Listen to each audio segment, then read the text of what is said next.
BMW spent $90,000 to make you forget you're driving an SUV. And the worst part is, it works. Most three-row luxury SUVs drive exactly like what they are. Heavy, tall, and apologetic about every pound. The X7 isn't apologizing for anything. Push it into a sweeping on-ramp, and this 5,500-pound machine tucks in, stays flat, and pulls through like it was born there. That's not a sales pitch. That's just what happens. Here's the number that changes how you think about this car. The base engine, a turbocharged 3.0-liter inline-six, hits 60 miles per hour in 4.8 seconds. That's quicker than most sports sedans were a decade ago, in a 7-seat SUV, getting 24 miles per gallon on the highway. A 48-volt mild hybrid system sits underneath all of it, smoothing out the power delivery until the whole thing feels almost effortless. The steering has actual weight to it. There's feedback through the wheel. Not a lot, but enough that you genuinely know what the front tires are doing at all times. BMW tuned this chassis to reward the person behind the wheel, not just move passengers from one place to another. That's a deliberate choice, and it's the single biggest thing that separates the X7 from every GLS and every Escalade on the market. Step inside, and the first thing you notice isn't a feature. It's the silence. Road noise is suppressed to a level where you can hold a normal conversation in the third row without raising your voice. The materials feel expensive because they genuinely are: soft closed doors, real leather, proper metal trim. Nothing rattles. Nothing flexes. It just feels solid in a way that's hard to put into words until you've sat in something lesser. BMW's curved display system takes over the entire dashboard. 2 screens, a 12.3-inch digital cluster, and a 14.9-inch infotainment touchscreen, sit under one seamless pane of glass. It looks like something from the future. Using it is a slightly different story. The system runs a version of iDrive that's one generation behind the latest software found in BMW's newer lineup. That means you're navigating submenus to change things that really should be one tap away. The voice assistant pulls some of that weight. Say what you want out loud, and it handles most common adjustments without making you dig. But the over-reliance on the touchscreen for everyday preferences is a real frustration, not something you'll forget after the first week. Wireless Apple CarPlay and Android Auto are standard on every trim. 2 USB-C ports per row, a wireless charging pad in the front, and an available panoramic sky lounge roof with embedded LED lighting that genuinely transforms the cabin after dark. Front massaging seats, electric rear window shades, a head-up display. The options list runs long, and most of it is worth having. Now the third row, and this is the part most reviews either rush past or soften. Not here. The third row is small. Not cozy small, genuinely tight for a grown adult. Getting back there means waiting for the second row seats to slide forward on a motorized track that moves slowly. You'll stand there. You'll wait. And when the second row finally clears, the opening you're expected to squeeze through is narrower than anything you'd expect in a $90,000 SUV. Once you're seated, a shorter adult can manage it for a reasonable trip. A 6-foot adult will be shifting and stretching within 20 minutes. If you're buying this car specifically because you need a working third row for regular adult passengers, this is the wrong car. If you need it a handful of times a year for the kids' carpool or the occasional visit from family, you'll be fine. Treat it as an emergency row, and it delivers. Treat it as primary seating, and the comment section will hear about it.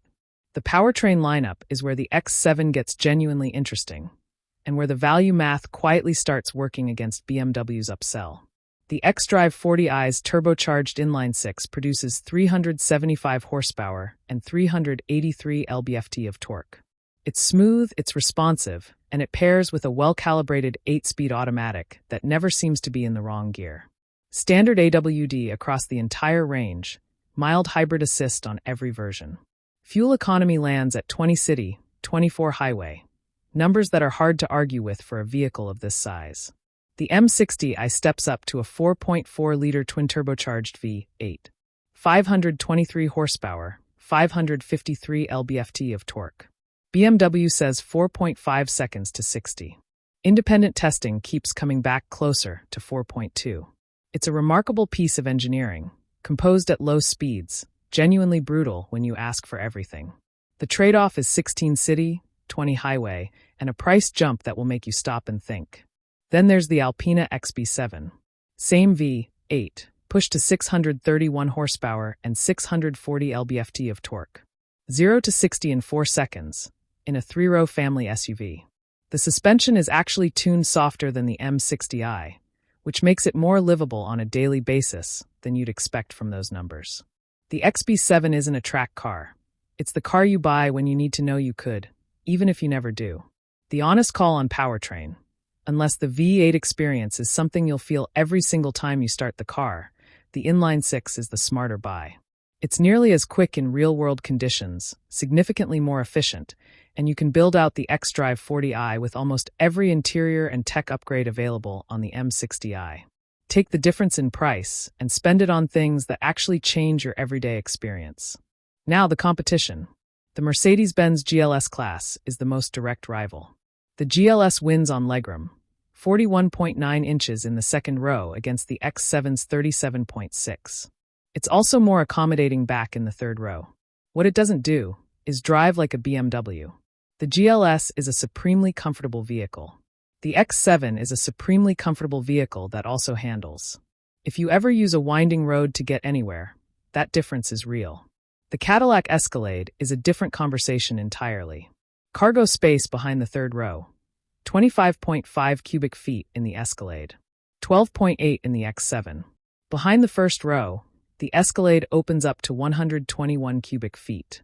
Those numbers aren't close, and the X7 doesn't pretend they are. The Escalade is an American icon built around presence and pure practicality. If maximum space and maximum visual impact are what you're after, it wins on both. The driving dynamics, though, aren't in the same conversation. And the interior refinement, while genuinely improved, still isn't at the level BMW delivers. So who actually belongs in this car? It's for the buyer who wants a BMW, specifically, and occasionally needs to carry more than 5 people. It's for the driver who won't trade away driving feel just because life now requires 3 rows. It's for the person who values the cabin, the materials, the technology, and yes, the badge, and who isn't planning to fill that third row with adults on long trips. If that's you, the xDrive 40i at around $90,000 is the right starting point. Put the savings toward the Assistance Professional package. Lane Keep Assist, Adaptive Cruise, hands-free highway driving. Because those are the features you'll actually use every day. Skip the V8 unless you'll genuinely feel the difference every time you turn the key. And walk into the dealership knowing the third row is a compromise built into the design, not a feature you can option your way out of. The X7 isn't the most spacious 3-row SUV you can buy. It isn't the most practical, but it is without question the best one to drive. And for a significant number of buyers, that's the only number that matters. If you want more reviews like this, honest, no filler, built for people who actually buy these cars, subscribe.